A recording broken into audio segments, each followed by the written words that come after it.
Hello everyone, and welcome to my channel. This channel is for purposes of educating the public on some of the greatest theories of everything, all-encompassing theories, cosmologies, paradigm shifters, holistic theories that you can use in your own life that will make you grateful that you found out about these things, but otherwise you wouldn't because they've been suppressed.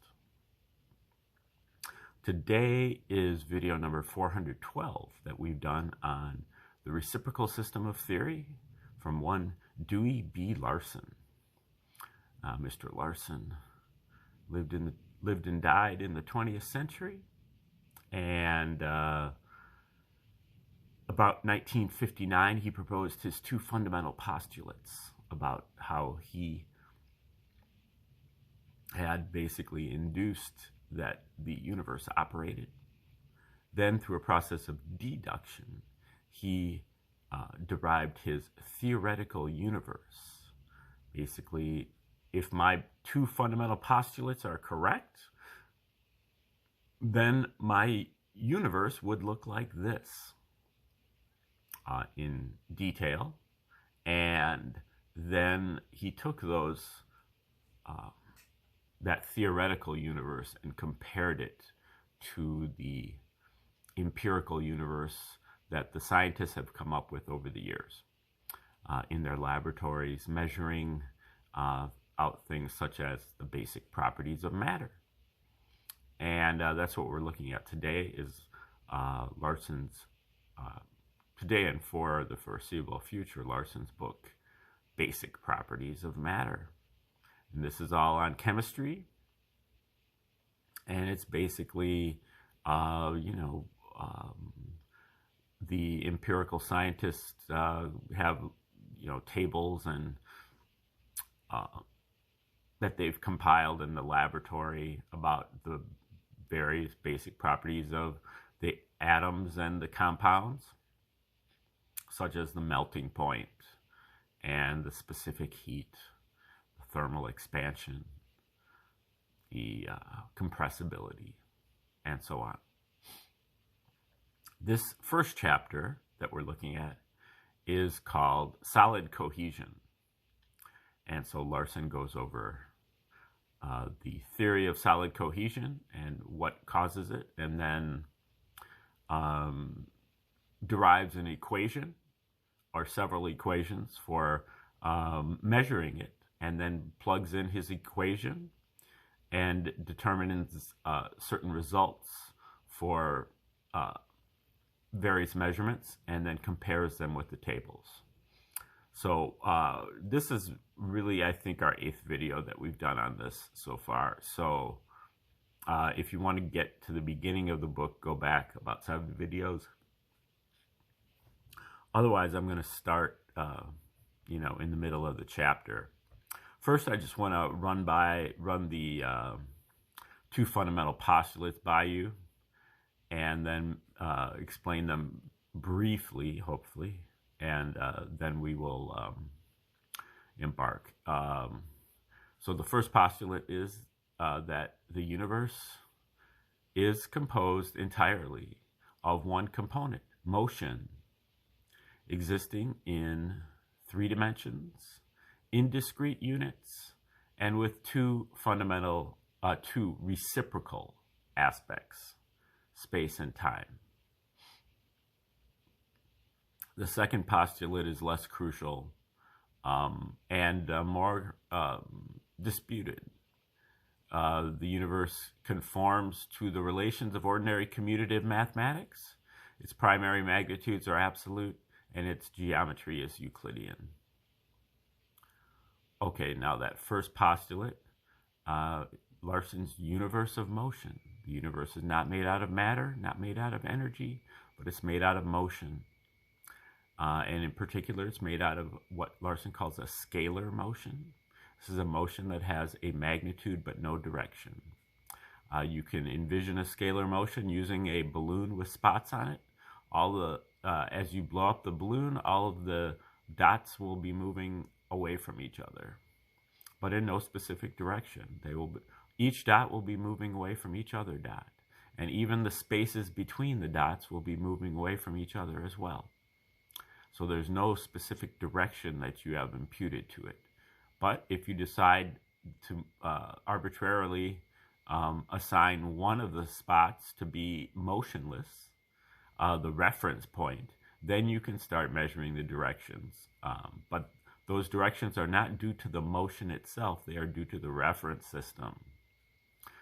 Larson really calls this an as-if motion, and particularly uses that in the context of the contracting balloon, when the balloon is, all the dots are moving toward each other. That makes it appear as if there is a force of attraction between the dots, but there isn't. Every dot is moving toward every other dot. But if you assign one as a reference point, then it appears as if there is a force acting between two specific dots. The contraction of the balloon is analogous to gravitation, and the outward force then would be analogous to anti-gravity, but what Larson calls the progression of the natural reference system.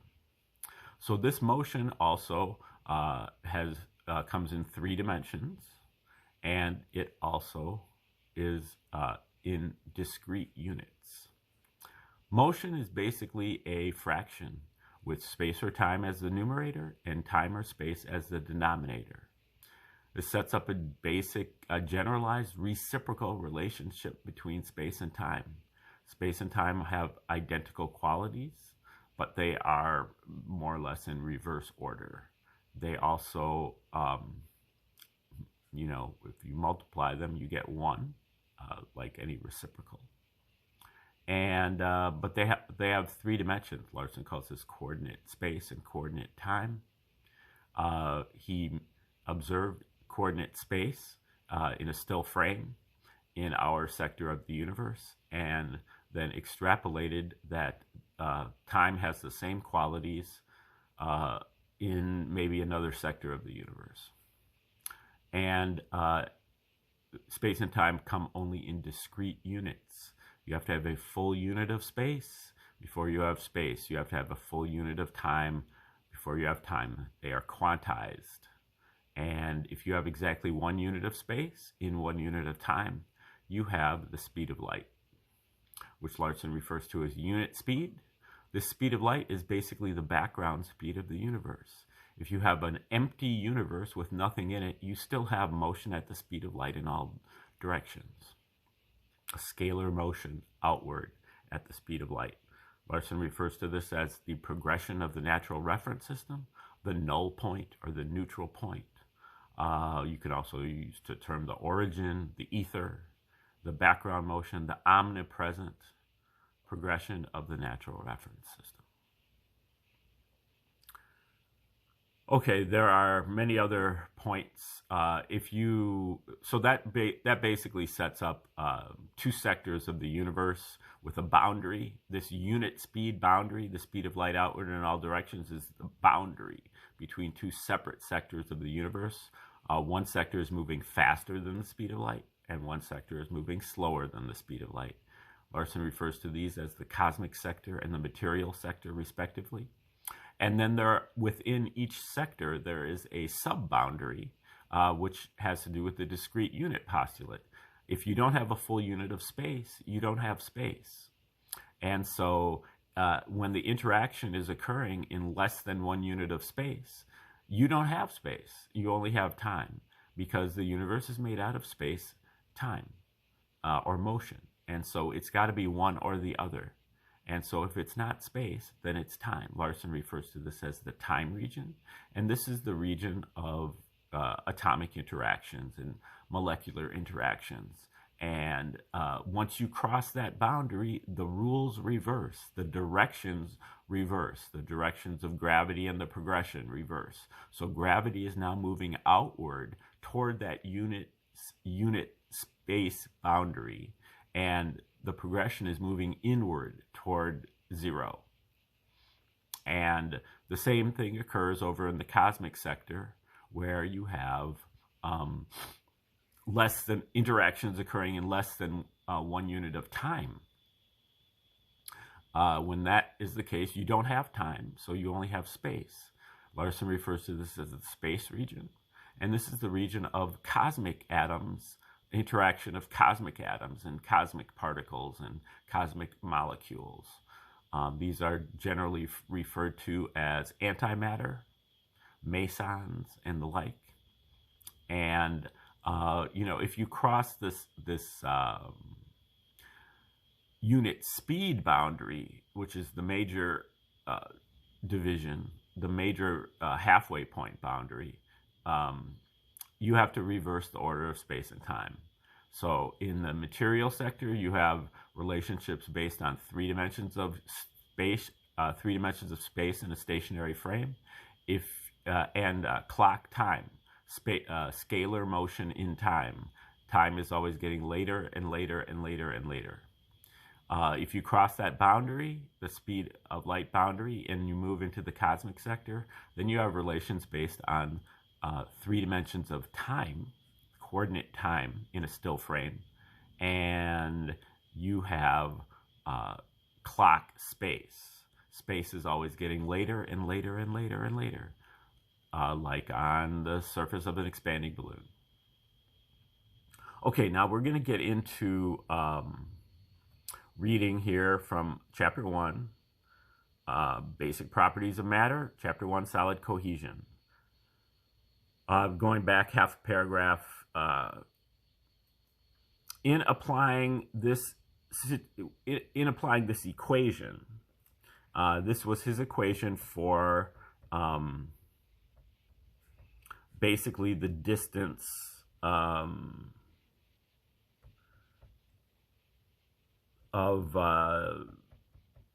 2 atoms interacting. Distance equals 2.914 times the log of t angstroms. And that derivation is from last episode. So in applying this equation, we encounter another of the questions with respect to terminology that inevitably arise in a basically new treatment of any subject. The significance of the quantity t as used in the foregoing discussion and in the equation is obvious from the context. Perhaps you don't think it's obvious, so we'll keep going. It is the magnitude of the effective rotation. But the question is, what shall we call it? The basic quantity with which we are dealing, the rotational speed displacement. Now, when he uses the word displacement, he's referring to the difference between this speed and the speed of light outward in all directions, the progression of the natural reference system. So Larson has a natural reference system that he makes measurements from, whereas legacy scientists work from 0 speed. So when they're talking about speed, they're talking about speed in general, plus or minus 0. Larson is referring to plus or minus the speed of light in all directions. So he calls it speed displacement. We are dealing, the rotational speed displacement does not enter into the equations directly. The mathematical structure of these equations requires us to enter them with values that include the initial unit, which constitutes the natural 0 datum. So that is the outward progression of the natural reference system. Furthermore, each double vibrational unit rotates independently. And when the rotation extends to a second such unit, the increment in the value of t is only 1/2 unit per unit added unit of displacement. Okay, when he's referring to this double vibrational unit, now we mentioned last time that the atom is a combination of rotations. And that is what the periodic table for Larson is based on. 3 numbers. The first number is the primary two-dimensional rotation. The second number is the secondary two-dimensional rotation. And those two numbers alternate. First one, then the other. First, then the, so it goes 1, 0, and then 1, 1, and then 2, 1, and then 2, 2, and then 3, 2, and then 3, 3. Generally, it doesn't have to do that, but statistically, it almost always does. And then there's a third number, which is optional, which is the one-dimensional rotation. And that number is 0 in all of the noble gases, in the inert gases. So those are the basic variables of the atom that are remarked on in the periodic table. So for example, if you have oxygen, oxygen is element number 8, but it is, in Larson's system, it is two primary two-dimensional rotations, two secondary two-dimensional rotations, and -2 one-dimensional rotations. 2, 2, -2. However, before we even get to that point, we have what Larson is calling here the double vibrational unit. Okay, this is the photon. Underlying all matter is two photons. Okay, so the photon is the light particle, and generally the photon is motionless.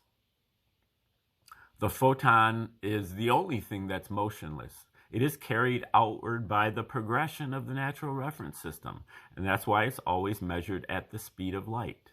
It has no displacement, no speed displacement. It's moving outward at the speed of light in all directions. But in order to be used in matter, the photon basically has to be brought down to 0 speed. So that is where the rotations come in. The rotations. Now, I have to mention also that Larson calls these two photons, because there's two of them, because mathematically they both can occupy the same space at the same time. Larson conceives of the photon as being a vibration, a simple harmonic motion.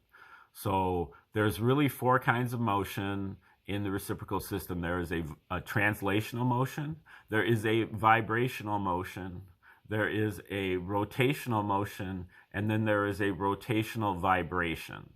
And these can come in multiple dimensions, but the photon is really a combination of a translational motion and a vibrational motion occurring orthogonal or at a 90-degree angle to the other motion. So when you combine both of them, you get a sine wave, which is the signature of the photon. Now, some of Larson's followers have come along and they have objected to the nature of Larson's photon, and in particular KVK Nehru, and he has proposed that the photon is not a vibration. It is a simple harmonic motion still. It is still a sine wave, but it is the result of a birotation, two counter-rotating motions. When you combine two counter-rotating motions, then you also get a sine wave. And so Nehru claims, and I believe him, that the birotating photon has more explanatory power than the double vibrational unit of the photon, of Larson's photon. Larson clung to his photon, saying that you can't have rotation unless you have something to rotate. And Nehru really says that rotation is just as sustainable and viable as any other kind of motion, as a translational motion. And so it is primary. And so you don't need a vibrational motion in order to have something to rotate. Either way, basically what you have is you have to gravitate that photon to get it to basically have zero speed in the stationary reference system, the conventional reference system of an atom. So basically it's going to end up having -1 speed measured from the progression of the natural reference system. And so in order to slow down that photon, you have to vibrate it not in 1 dimension, not in 2 dimensions, but in 3 dimensions. And so the 3 dimensions can be accomplished with just 2 rotations. Two-dimensional rotations will slow the photon down to 0 speed from the conventional reference system, or to -1 speed from the progression of the natural reference system, on -1 displacement from the progression of the natural reference system. So that's what he's referring to, and this was discussed in his other book, Nothing But Motion, that we went over about 6 months ago. But and so you can refer back to that, but that's basically what he's saying. Each double vibrational unit rotates independently, and when the rotation extends to a second unit, which I'm not that clear on what he's getting at there. Maybe it'll come to me. Such unit, the increment in the value to a second such unit, the increment in the value of t is only 1/2 unit per added unit of displacement. Now, I guess I'm thinking that those are the alternating 2-dimensional rotations. Like I said, it starts at 100. 100 is still a subatomic particle. 110 is still a subatomic particle, because you have to get up to 3 before you have immobilized the particle. And I'm not, because you have to neutralize, obviously you have to neutralize the progression. And I don't quite understand why it has to be 3 when you have two-dimensional rotations. But as you alternate these 1 1 0 1 1 2 1, then once you get to that second unit, it only adds to t 1/2 unit per added unit of displacement. I wish he would explain why that's happening, but I'm assuming that he does explain that in the book Nothing But Motion that we went over like 6 months ago. And I'm just not remembering one of the bazillion different explanations that he offers. Under these circumstances, where the relation of the term t to the displacement is variable, it seems advisable to give this term a distinctive name, and we will therefore call it the specific rotation. So the specific rotation, is variable, because sometimes the rotation is fully effective and sometimes it's only half effective. Okay, we're going to just move on. Again, Don't expect to understand this all, before you move forward. Just keep moving. Just try to keep plowing through it and see the big picture. And then eventually you have to go back and look at it again and see if you can make sense of it. As brought out in the discussion of the general characteristics of the atomic rotation in Chapter 10, Volume 1, Nothing But Motion, the two magnetic displacements may be unequal, like 2-1 or 3-2. The two magnetic displacements may be unequal, and in this event, the speed distribution takes the form of a spheroid, as opposed to a perfect sphere. Takes the form of a spheroid with the principal rotation effective in 2 dimensions and the subordinate rotation. I called them primary and secondary. He's calling them principal and subordinate. But either way, the principal rotation effective in 2 dimensions and the subordinate rotation in 1. The average effective value of the specific rotation under these conditions is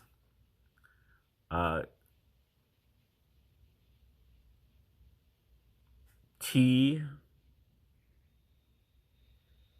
Now I'm dealing with a typo here, I believe.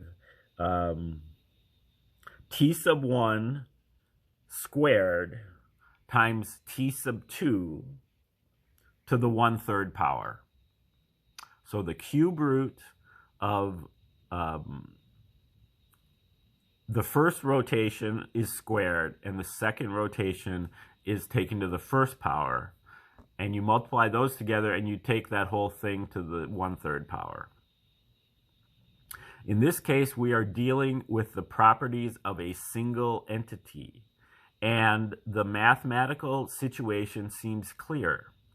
But it is not so evident how we should arrive at the effective specific rotation where there is an interaction between 2 atoms whose individual rotations are different. As matters now stand, it appears that the geometric mean of the 2 specific rotations is the correct quantity, and the values tabulated in Chapter 2 and 3 have been calculated on this basis. It should be noted, however, that this conclusion as to the mathematics of the combination is still somewhat tentative. And if further study shows that it must be modified in some or all applications, the calculated values will be subject to corresponding modifications. So Larson is not sure how to apply this, whether you use the geometric mean or whether you use just the average, I guess. And Larson does mention many times where he's not sure about something. In this case, I think he says any changes will be small in most cases, but they will be substantial where there is a large difference between the 2 components. The absence of major discrepancies between the calculated and observed distances in combinations of atoms with much different dimensions therefore gives some significant support to the use of the geometric mean, pending further theoretical clarification. So basically, he's deciding that it's the geometric mean because it doesn't cause any discrepancies, but he doesn't have it figured out theoretically. Okay, the interatomic distances of 4 of the 5 inert gas elements for which experimental data are available follow the regular pattern. The values calculated for these elements are compared with the experimental distances in Table 1. So as we look at Table 1, we can see the noble gases. He doesn't have helium here because helium is the element number 2, and it's a very low element, and so it has somewhat of an anomalous, kind of anomalous configuration. So he starts with neon, argon, krypton, and xenon. Elements 10, 18, 36, and 54. These are the four lowest noble gases other than helium. And the values that he gets, so the specific rotation of neon is 3, 3, argon 4, 3, krypton 4, 4, xenon 4.5, 4.5. The maximum, I believe, is 5, 4. I don't know why he does 4.5, 4.5, but I believe he explains that. So the value for the distances that Larson calculates for neon 3.20, the observed value is 3.20. For argon, his calculated value is 3.76. This is in angstroms, by the way. And the argon 3.76 calculated, observed 3.84. Krypton calculated 4.04, observed 4.02. And xenon calculated at 4.38,